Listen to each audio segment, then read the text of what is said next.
Israel को 440 volt का झटका नंबर 1। ट्रंप 8 मुसलमान देशों से बढ़ाने लगे दोस्ती।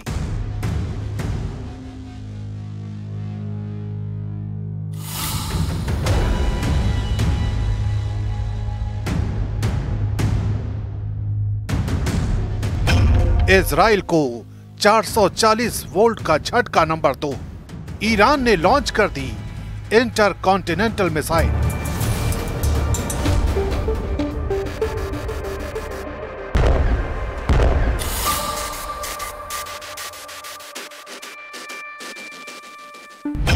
इजराइल को 440 वोल्ट का झटका नंबर 3। तुर्की का ऐलान, धरती से मिटा देंगे यहूदी देश।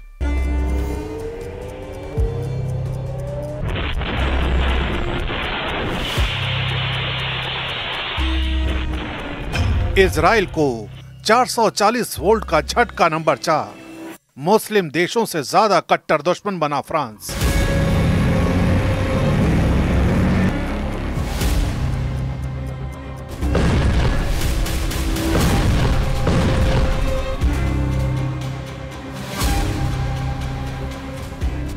इजराइल को 440 वोल्ट का झटका नंबर 5। 60 देशों से नेतन्याहू का युद्ध फाइनल।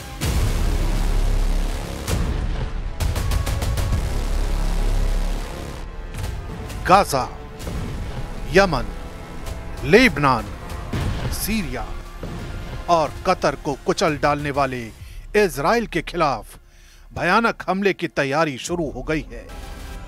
इजराइल पर एक साथ कई दुश्मन सेनाएं हमले की तैयारी में हैं। इजराइल पर हमला पारंपरिक हथियारों के साथ महाविनाशकारी हथियार से भी हो सकता है। युद्ध को जल्द से जल्द जीतने की इजराइल की कोशिश पर ब्रेक लग गया है। इजराइल इंटरनेशनल वॉर कॉन्स्पिरेसी में बुरी तरह फंस चुका है। प्रेसिडेंट ट्रंप के रुख ने नेतन्याहू की धड़कनें बढ़ा दी हैं। ट्रंप मुस्लिम देशों से मीटिंग कर रहे हैं। ट्रंप नेतन्याहू को कड़वी दवा की घुट्टी पिला रहे हैं। ट्रंप ने जिन मुस्लिम देशों को गाजा युद्ध के खात्मे का कॉन्ट्रैक्ट दिया है, उनके नाम सुनते ही नेतन्याहू का दिमाग गर्म हो गया है। ट्रंप ने सऊदी अरब, यूएई, कतर, मिस्र, जॉर्डन, तुर्की, इंडोनेशिया और पाकिस्तान को गाजा युद्ध खत्म कराने और शांति बहाली का जिम्मा सौंपा है।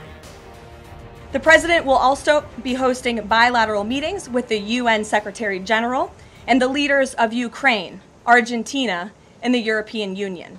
The president will also later in the day hold a multilateral meeting with Qatar, the Kingdom of Saudi Arabia, Indonesia, Turkey, Pakistan, Egypt, the UAE, and Jordan.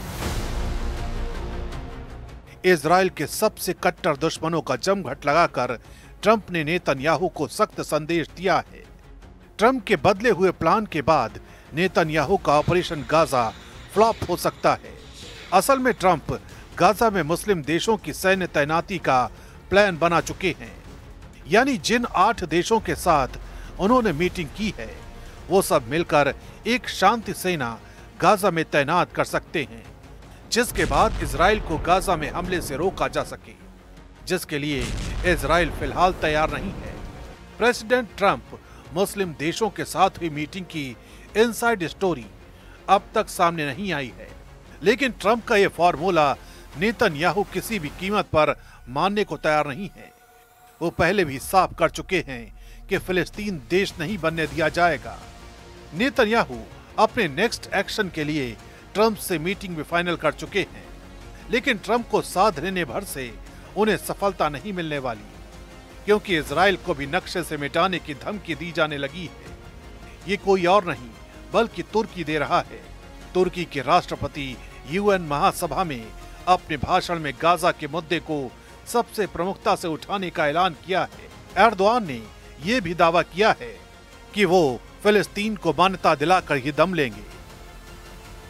Konuşmamda Gazze'deki insani felaket ve mezalimi özellikle gündeme getireceğim.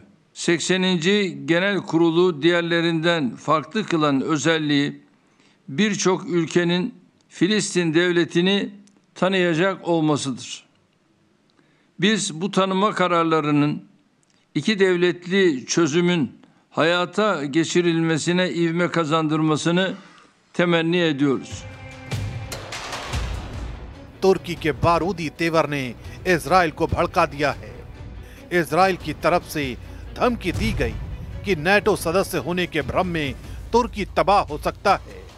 American enterprises institute के senior Michael robin ने एक बयान में कहा कि Qatar की तरह तुर्की को भी इजराइल दहला सकता है। इजरायली अकादमी की बड़ी हस्ती मियर मासरी ने इससे आगे बढ़कर यह तक कहा है कि तुर्की को नेटो मेंबर होने का मुगालता भूल जाना चाहिए। इसके जवाब में एर्दोआन के सलाहकार ने कहा है कि जल्द ही इजराइल इस धरती के नक्शे से मिट जाएगा, उसके बाद फिर इन्हें पता चलेगा। जो धमकी नेतन्याहू ने फिलिस्तीन को दी है वही उन्हें एर्दोआन की तरफ से मिली है। लेकिन इन सब से बड़ा थ्रेट इजराइल के सिर पर मंडरा रहा है, वो है ईरान की नई इंटरकॉन्टिनेंटल मिसाइल। ईरान ने अपनी विध्वंसक मिसाइल का धमाका कर दिया है। अभी ईरान की मिसाइल का ट्रेलर देखिए, आगे डिटेल भी जानेंगे। सितंबर को ईरान की सबसे विनाशकारी मिसाइल की झलक दिखी। तब मिसाइल को लेकर कई तरह के दावे किए गए, मगर पूरा सच ईरान ने अब बताया है। ईरान की इजराइल किलर मिसाइल का पूरा ब्यौरा फ्रांस से मिले नेतन्याहू को चैलेंज के बाद देखते हैं। फ्रांस ने इजराइल को कई फ्रंट के वॉर ट्रैप में फंसाया है। खुद न्यूयॉर्क के ट्रैफिक में फंसने वाले मैक्रो ने नेतन्याहू के खिलाफ जबरदस्त लामबंदी कर दी है। ब्रिटेन, कनाडा, ऑस्ट्रेलिया और पुर्तगाल के साथ फ्रांस ने फिलिस्तीन को मान्यता दी थी। Le temps est venu. Time has come. This is why, loyal to my country's historic commitment to the Middle East, for peace among Israeli people and Palestinian people, I declare that France recognizes today the state of Palestine. Macro के फैसले का Israel ने जबरदस्त विरोध किया है। France में Israel के राजदूत जोशुआ एल जारका ने मैक्रो को मिडिल ईस्ट युद्ध का रियल विलेन बता डाला है। The announcement of last night, I think when it comes to the history of diplomacy in the Middle East, is one of the biggest waste of a significant tool that could have helped promoting peace, and instead of that is creating unrest.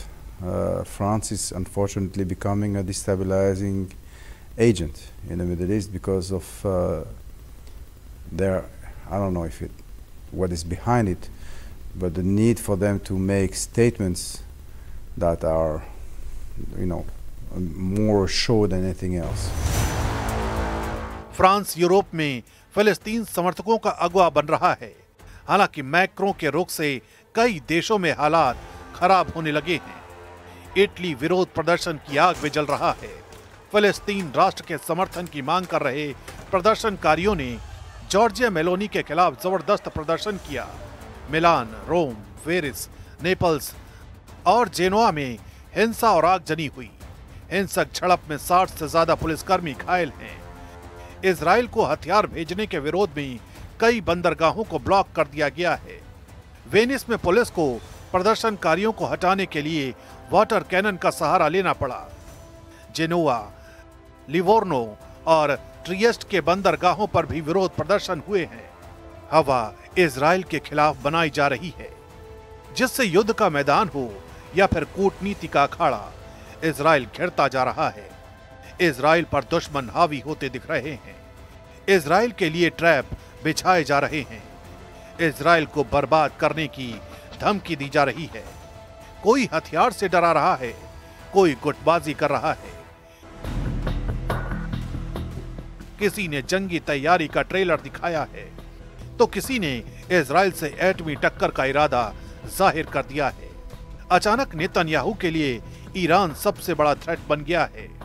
Iran के एक सांसद ने viral हुए एक video में Iran के आसमान में दिखे हथियार को इंटरकॉन्टिनेंटल मिसाइल का टेस्ट बताया है। यानी ईरान ने अंतर महाद्वीपीय बैलिस्टिक मिसाइल का सफल परीक्षण किया। ये missile space launch vehicle SLV तकनीक से बनाई गई है, जिसकी मारक रेंज 10,000 किलोमीटर से ज्यादा है। ईरानी सांसद ने दावा किया है कि यह मिसाइल अमेरिका और यूरोप तक भी पहुंच सकती है। मतलब अब इजराइल ही नहीं, इजराइल का साथ देने वाले अमेरिका, यूरोप के देश ईरान के टारगेट पर हैं। ईरान के मिसाइल भंडार पहले से ही विध्वंसक रॉकेट के लिए कुख्यात हैं। मेजर जनरल याहिया रहीम सफवी का दावा है कि उनका परमाणु कार्यक्रम और मिसाइल टेक्नोलॉजी ईरान के वैज्ञानिकों की मेहनत का नतीजा है और उसे तबाह नहीं किया जा सकता। ईरान ने हजारों मिसाइल और ड्रोन का उत्पादन किया है और सभी सुरक्षित जगहों पर रखी गई हैं। ईरान की तरफ से ऐसी वार्निंग इसलिए आ रही है क्योंकि व्हाइट हाउस में डोनाल्ड ट्रंप और बेन्यामिन नेतन्याहू की मीटिंग होनी है और इस मुलाकात को लेकर नेतन्याहू के हौसले बहुत ज्यादा बुलंद हैं।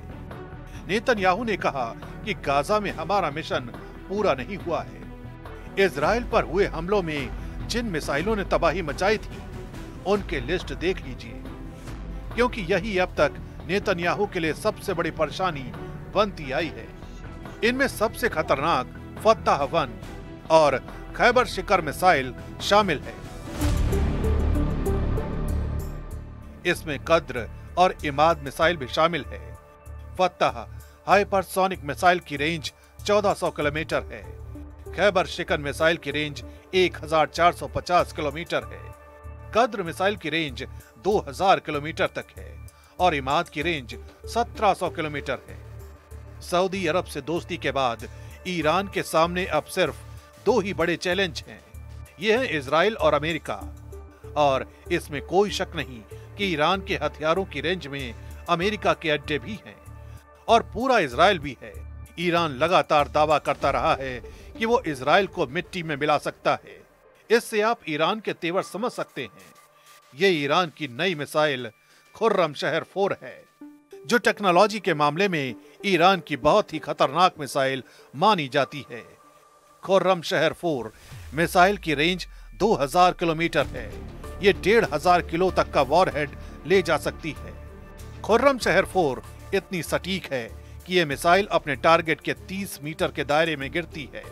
13 मीटर लंबी इस मिसाइल को लॉन्चिंग के दौरान ही खत्म किया जा सकता है, क्योंकि जब ये अपने टारगेट की तरफ बढ़ती है, यानी टर्मिनल स्टेज में, इस मिसाइल की रफ्तार करीब 20,000 किलोमीटर प्रति घंटा होती है।